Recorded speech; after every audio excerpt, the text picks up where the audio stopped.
बाई जगताप साहेब यांनी तर यावरती अनेक उदाहरणं दिली. त्यांनी त्यांच्या घरचं उदाहरण देखील दिलं.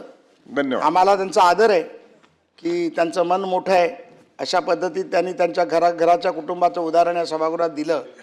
परंतु बाईंनी ज्या पद्धतीत सांगितलं की एखाद्या आदिवासीला जर 7 लाखाचा दंड झाला तर तो कसा भरेल, याच्या मागचं उदाहरण देत असताना आमच्या खापरेताईंनी देखील उदाहरण दिलं.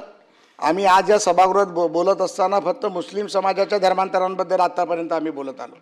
परंतु मला या संपूर्ण जगामध्ये सगळ्यात मोठी भीती मुस्लिम धर्माबरोबर वाटते ती ख्रिश्चन धर्माचं धर्मांतर होण्याची. पण आज तुम्ही जगामधले अनेक देश जर पाहिलेत तर आज जसं परिणय फुके साहेबांनी सांगितलं की लंडन असेल, फ्रान्स असेल, इटली असेल, आज जर्मनी असेल, आज या जगामधल्या मोठ्या मोठ्या ठिकाणी ईदच्या दिवशी जो नमाज पढला जातो त्यावेळेला ते ट्रॅफेंगल स्क्वेअरसारखे स्क्वेअर देखील बंद केले जातात.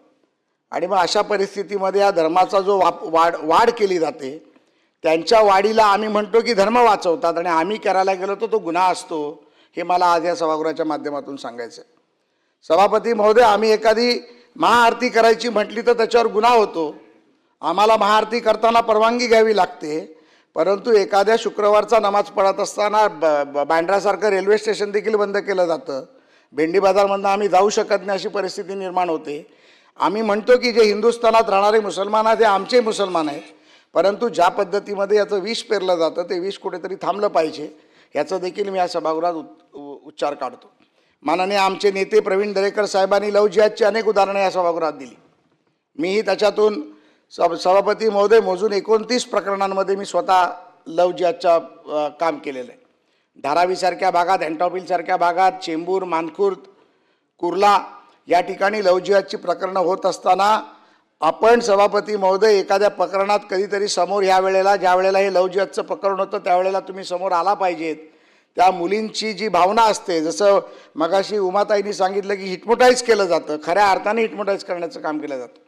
आणि हा लव्ह जिहाद म्हणजे लव्ह जिहाद काय तर ज्याप्रमाणे आम्ही बॉम्ब ठेवण्यासाठी एखादा दहशतवादाला पैसे देतो, एखादा मुंबई उडवायची असेल, मुंबईमध्ये गोळीबार करायचा असेल तर कसाबला आणला जातो, त्याप्रमाणे लव्ह जिहादमध्ये देखील रेट कार्ड आहेत साहेब. सभापती महोदय, एखाद्या मुलीला फसवायचं कसं, मग ती मुलगी कशा पद्धतीची आहे, तिच्या घरामध्ये तिचे वडील नाही आहेत का, ती मुलीची आई एखादी छोटं घरकाम करते का, मग त्या मुलीला मोटरसायकलवरनं फिरण्याचं आमिष दाखवायचं, चांगले परफ्यूम द्यायचे, मोबाईल द्यायचा आणि अशा प्रकारची त्याची फंडिंग कुठून केली जाते तर ती फंडिंग त्यांच्या सिस्टीम्समधनं केली जाते. हे देखील काही प्रकरणात सिद्ध झालं.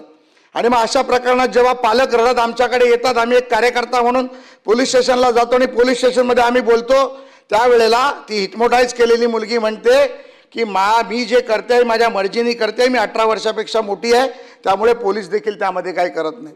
आणि मग कालांतराने 5 महिन्यांनी, 6 महिन्यांनी, 8 महिन्यांनी, 9 महिन्यांनी त्या मुलीला जे वेगवेगळे अनुभव यायला लागतात सभापती महोदय, त्यावेळेला तिला सत्य परिस्थिती कळली जाते की तिला एक प्रकारे हिप्नोटाईज करून तिच्यावरती लव्ह जिहादचे पैसे घेऊन तिचा वापर केला गेलाय आणि अनेक ठिकाणी तिला वापरलं गेलं जातं याचा देखील तिला अनुभव येतो. पण तोपर्यंत समाजामध्ये तिच्या आईवडिलांची प्रतिष्ठा संपलेली असते. आई वडील घरात घेत नाहीत, ना घर का ना घाट का अशी परिस्थिती त्या मुलीची होते. आणि 90% मुलींची परिस्थिती शेवटी आम्ही केलेली चूक आम्हालाच निस्तरावी लागेल या भावनेतून त्या घरात राहतात. काही मुली आत्महत्या करतात, काही मुली पळून जातात. पळून गेलेल्या मुली, लापता मुलींची आज या मुंबईमध्ये, महाराष्ट्रामध्ये, देशामध्ये काही गिनती नाही अशा प्रकारची प्रकरणं आज या देशामध्ये चालली आहेत.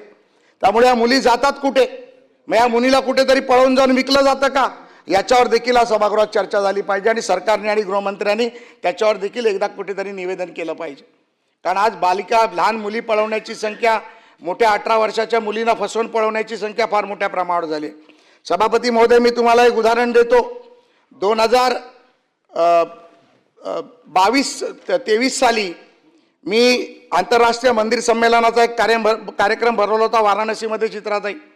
आणि आम्ही काही प्रमुख लोक वाराणसीला सकाळच्या विमानाने जात होतो. सकाळी 5:30चं विमान होतं. 7, 7:15ला मी उतरल्यानंतर माझ्या फोनवरती 16 का 17 मिस कॉल होते. सकाळी 7, 7:30, 7ला तर 16-17 मिस कॉल पाहिल्यानंतर मलाही चिंता झाली. मी विमानातूनच तिला फोन केला. मी म्हटलं काय झालं तर मला म्हणाली, प्रसाद आपल्या ऑफिसमध्ये एक मुलगी काम करत होती, तिला कोणीतरी पळवून नेलंय आणि वाराणसीमधल्या एका मंदिरात ती लपली आहे आणि तिचं लव जिहादचं प्रकरण आहे. आता त्या मुलीचं कदाचित नशीब चांगलं असावं की मी वाराणसीत पोचायला, तिने तिला फोन करायला आणि मग आम्ही तिथे हिंदू सेनेच्या, हिंदू वाहिनी सेनेच्या मुलांना संपर्क केला, तिकडच्या गृहमंत्र्यांना संपर्क केला, माझ्याबरोबर काही वरिष्ठ नेते मंडळी होती, त्यांनी संपर्क केल्यानंतर कळल्यानंतर त्या मुलीला आम्ही त्या मंदिरातून मनीषाताई घेतल्यानंतर कळलं की त्या मुलीला 5 ठिकाणी विकलं गेलं होतं आणि ती मुलगी हिंदू होती, मुंबईतली माझ्या सायन विभागात राहणारी मुलगी होती.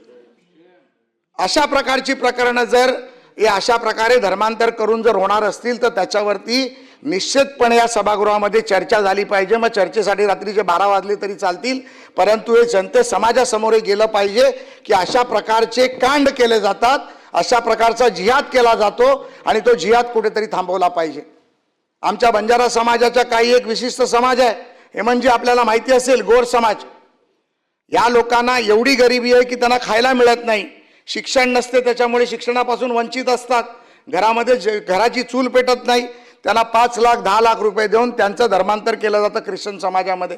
आमचे हेमंत पाटील ज्या भागातून खासदार म्हणून निवडून यायचे, मला हेमंतजी मी जर चुकत नसेल तर अनेक लोक, हजारो लोक तुमच्या मतदारसंघात त्या समाजात कन्वर्ट झालेली आहेत. आमच्या पालघरमध्ये सावरासाहेबांच्या मतदारसंघात देखील तीच परिस्थिती आहे, वाड्यामध्ये तीच परिस्थिती आहे, वाशिममध्ये तीच परिस्थिती आहे. अनेक ठिकाणी, नुसता मी महाराष्ट्राचं नाव घेत नाही तर बंजारा समाज संपूर्ण देशामध्ये पसरला आहे. आमचे संजय राठोड साहेब आपल्याला सांगू शकतील याबद्दल, आमचे बाबा महाराज देखील सांगू शकतील की अनेक उदाहरणं आहेत की या समाजाला देखील पैशाच्या नावाखाली धर्मांतर करून धर्म बदलून त्यांची पिळवणूक केली जाते आणि कालांतराने यांना पैसा येतो कुठून. माननीय मंत्री महोदय, माझं म्हणणं तुम्हाला हे आहे की तुम्ही कायदा करत असताना तो देखील कायदा करा की यांना येणारा ज्या पैशाचं स्रोत आहे, जसं जाकीर नाईकचं स्तोत्र आम्ही बंद केलं तसे हे येणारे पैसे देखील कुठेतरी बंद केले पाहिजे. ही मागणी मी या सभागृहाच्या माध्यमातून तुम्हाला करतोय. मग ते पैसे इटलीमधून येतात का, ते पैसे रोममधून येतात का, ते पैसे पाकिस्तानमधून येतात का, ते पैसे इराणमधून येतात का वेटिंगनमधून येतात, हे देखील तुम्हाला पाहायला लागेल. कारण ह्या पैशाचा स्रोत जोपर्यंत कमी होत नाही, बंद होत नाही, तोपर्यंत सभापती महोदय ह्या प्रकारचे धर्मांतराची प्रकरणं बंद होणार नाहीत. मी तर म्हणतो 7 लाख रुपयाचा दंड हा कमीत कमी दंड आहे. हा दंड उत्तर प्रदेश सारखा सगळ्यात जास्त दंड लावला गेला पाहिजे. 5 वर्षाची शिक्षा देखील कमीत कमी शिक्षा आहे. यांना कमीत कमी जन्मठेपेची शिक्षा लावली पाहिजे. कारण तुम्ही हे करत असताना एका समाजाची हत्या करताय, तुम्ही हे करत असताना एका महिलेची हत्या करताय, एका बालिकेची हत्या करताय. हत्येचा जो गुन्हा आहे, जो गुन्हा मकोकाचा गुन्हा आहे, जो गुन्हा पूर्वी टाडाचा गुन्हा होता, अशा प्रकारची कृत्य करत असताना या सभागृहाच्या माध्यमातून मी आपल्याला विनंती करतो की जास्तीत जास्त शिक्षेचा गुन्हा आपण या सभागृहात जाहीर केला पाहिजे. आम्हाला तुमच्या उत्तराची घाई नाही, हे बिल तर पास होईलच. काही लोकांनी खालच्या सभागृहात समर्थन दिलं, वरच्या सभागृहात भाषणं केली. मला पूर्णपणे खात्री आहे हे सभागृह सर्वानुमते हे आपलं बिल मान्य करेल. पण माननीय सभापती महोदय, मंत्री महोदयांना माझी विनंती आहे की यामध्ये पुन्हा एकदा माननीय मुख्यमंत्र्यांची, गृहमंत्र्यांची चर्चा करून याच्यामध्ये शिक्षेची तरतूद वाढवली गेली पाहिजे. यामध्ये तुम्ही ज्या पद्धतीमध्ये गुन्हेगारांना हे घाबरवण्यासाठी नाही तर गुन्हेगारांना थांबवण्यासाठी आम्ही हे करतोय, हे आम्हाला कुठेतरी जनतेला सांगावं लागेल. प्रेम संबंध आणि लग्नाच्या नावाखाली फसवणूक करतात हे मी तर तुम्हाला सांगितलंच. पण सभापती महोदय, कायदा आणि सुव्यवस्था जर आम्हाला कुठेतरी सुधारवायची असेल आणि स्वतः कायदा हातात घेऊन आम करे सो कायदा, आम्ही आमची लोकसंख्या वाढली म्हणजे आम्ही करू ते आम्हाला मान्य आहे आणि फिर कैसे लगा असं बोलून या सभागृहात चालणार नाही, या राज्यात देशात चालणार नाही. मग आम्ही पूरे शहर का रंग बदल देंगे. शहर के रंग बदलने के लिए हमने चूड़ियाँ नहीं पहनी है. ये हिंदुस्तान छत्रपति शिवाजी महाराज, छत्रपति संभाजी महाराज का हिंदुस्तान है. ये हिंदुस्तान भगवा हिंदुस्तान है और ये हिंदुस्तान भगवा ही रहेगा. फिर भाजी का कलर हरा होगा तो भाजी को भगवा करके खाएंगे, लेकिन ये भाजी भगवी होगी. त्यामुळे आम्हाला कोणी बाकीच्या गोष्टी सांगण्याची गरज नाही. सभापती महोदय, आम्ही गाजराची भाजी खाऊ, आम्ही टॅमॅटोची भाजी खाऊ.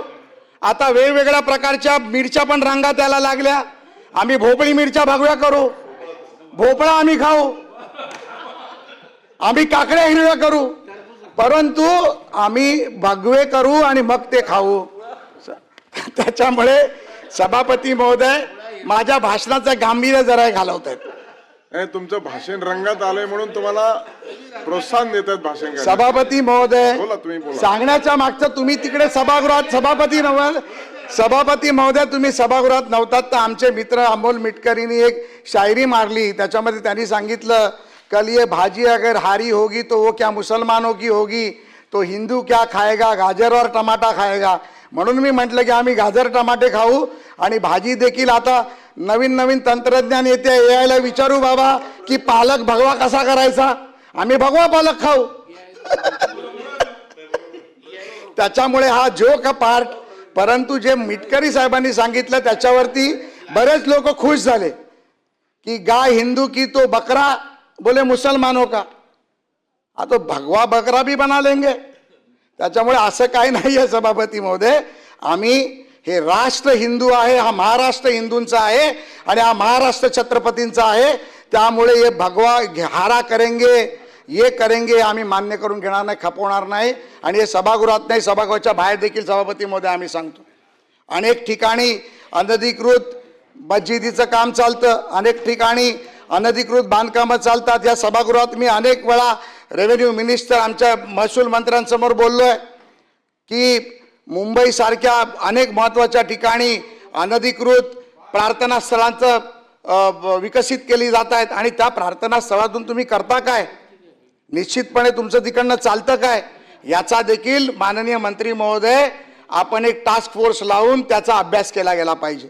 आणि त्यामुळे हे करत असताना ह्याच ठिकाणी ह्याच प्रार्थना स्थळांमध्ये लव जिहाद सारखी प्रकरणं केली जातात, लँड जिहाद सारखी प्रकरणं केली जातात आणि त्याच्यातूनच हा धर्मांतरांचा विषय पुढे येतो आणि आमच्या गोर गरीब जनतेला फसवण्याचं काम सभापती महोदय केलं जातं.